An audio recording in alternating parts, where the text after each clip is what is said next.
Hi, I'm Jenna, and I built this tiny house. For the last decade, I've been obsessed with unique spaces, building them, living in them, and touring them.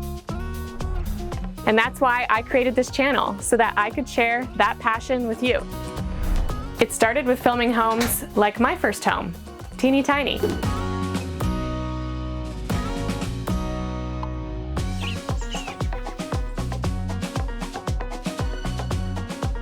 This is how I access my clothing. The biggest thing I hear from people is, when are you gonna settle down? And I'm like, yo, I am settled down. This is my house.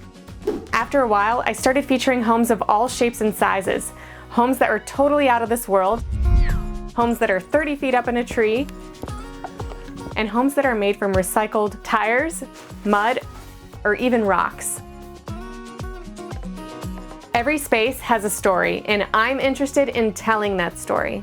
I started blasting in '95, and then it was like 8 winters probably of blasting.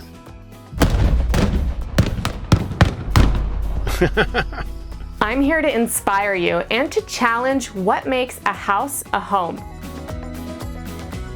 Everybody has this different vision of what the home is. The home has a heart, it has a personality, it has life in it. This channel is for dreamers. If I could do anything different, I would have a slide going down. This channel is for builders. If I can do it in these nails, then you can too. This channel is for creative thinkers and designers, people who quite literally think outside the box. I have so much gratitude when I walk in my home. I just look all around and see all the different projects that friends, family have worked on to bless me and the boys in the most difficult time of our life. Subscribe to my channel and follow along as we step inside a world of alternatives.